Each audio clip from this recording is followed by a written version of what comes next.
Aplicação conceitual. Nos vasos de pressão de parede fina, quando a espessura do casco é muito menor do que o raio, ou seja, a relação entre R sobre T, o raio sobre espessura maior ou igual a 10, é usual desprezar o efeito que a pressão interna impõe sobre a superfície na forma de tensão radial, por ser de ordem de grandeza inferior à das tensões longitudinais e circunferenciais. Nessas condições, a análise passa a ser realizada no estado plano de tensões, uma vez que essa tensão radial é considerada nula, σ3 igual a zero. Nos vasos de pressão cilíndricos, as tensões circunferenciais, consideradas de membrana, isso é, na direção tangente à circunferência no ponto estudado, correspondem ao dobro das tensões longitudinais, na direção do eixo. Determinar, letra A, as tensões principais em função da tensão circunferencial. Letra B, a tensão normal média em função da tensão circunferencial. Letra C, a tensão de cisalhamento máxima em função da tensão circunferencial. Letra D, o ângulo em que o plano das tensões principais forma com a direção longitudinal. E a letra E, a tensão equivalente de von Mises em função da tensão circunferencial. Desenvolvendo, então aí temos o vaso de pressão cilíndrico, tomamos o elemento infinitesimal, a direção x correspondendo à tensão sigma xx, a tensão longitudinal, e a tensão sigma YY, a tensão circunferencial, também de tração, é a tensão também conhecida como Rupp stress. Então, tomando como referência aí, conforme a relação, é em função das tensões circunferenciais que determinamos aí, chamamos sigma YY de sigma, a tensão que vamos tomar como referência.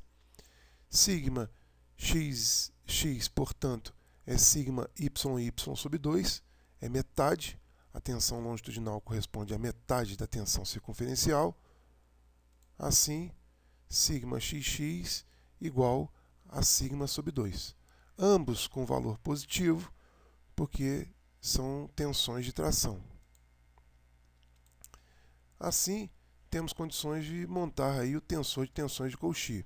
Observe que nessas condições a tensão de cisalhamento é nula, sigma xy é igual a zero, sigma xx é sigma sobre 2 e sigma yy é igual a sigma.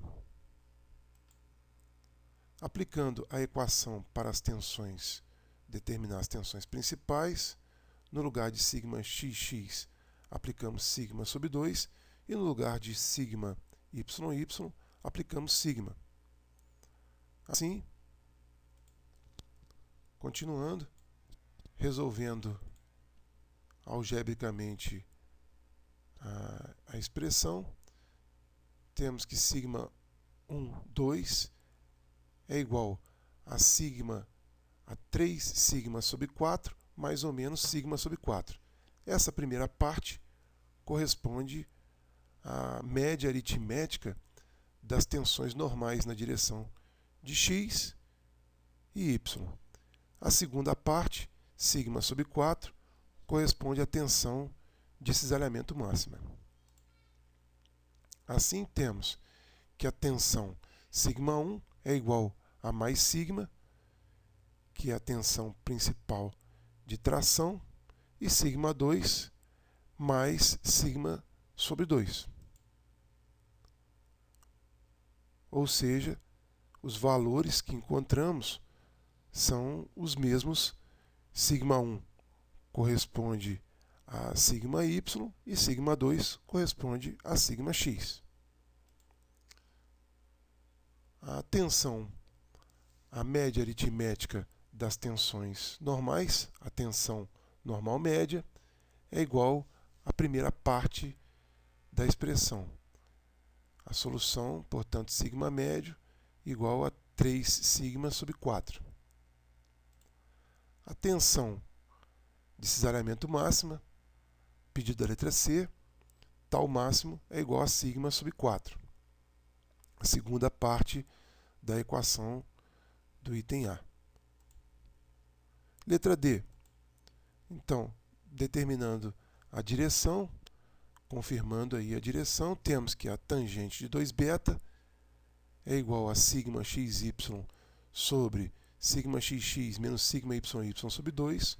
Substituindo os valores, temos que a tangente de 2β é igual a 0 sobre menos sigma sobre 4, igual a 0. Se tangente de 2β é igual a 0, 2β é o arco tangente de 0.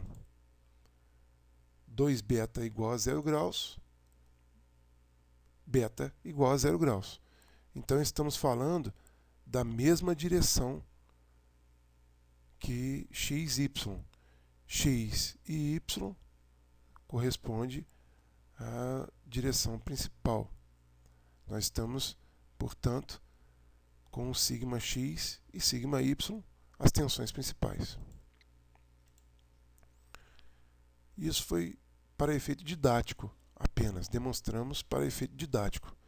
A letra E, determinando a tensão equivalente de von Mises, aplicando os valores aí para as tensões sigma x e sigma yy na equação de von Mises, determinamos a tensão equivalente de von Mises. Algebricamente, chegamos ao valor de sigma y igual a sigma raiz quadrada de 3 sobre 2. Essa é a tensão equivalente de von Mises. Ou seja, a tensão equivalente de von Mises corresponde a sigma raiz quadrada de 3 sobre 2, que quer dizer raiz quadrada de 3 sobre 2 vezes a tensão circunferencial. Uma outra forma de determinar aí a tensão equivalente de von Mises é, conhecendo as tensões principais, pode-se aplicar a equação anterior, também de 112, né, que descreve a teoria da energia de distorção máxima de von Mises. Substituindo, então, aí as equações, né, os valores, temos com as tensões principais, no lugar de sigma 1, colocamos sigma, que é a tensão máxima, né? Sigma, que é a tensão máxima, que corresponde a sigma y, com a referência anterior, que é mais sigma. Então, sigma ao quadrado menos sigma, que multiplica, no lugar de sigma 2, colocamos sigma sobre 2, que é o sigma x, mais sigma 2, que é o sigma x, também ao quadrado. Sigma sobre 2 ao quadrado, igual a sigma y ao quadrado, que é a tensão equivalente de von Mises. Resolvendo algebricamente aí, chegamos ao mesmo valor, ou seja, sigma y igual a sigma raiz quadrada de 3 sobre 2. Conclusões. No estado plano de tensão,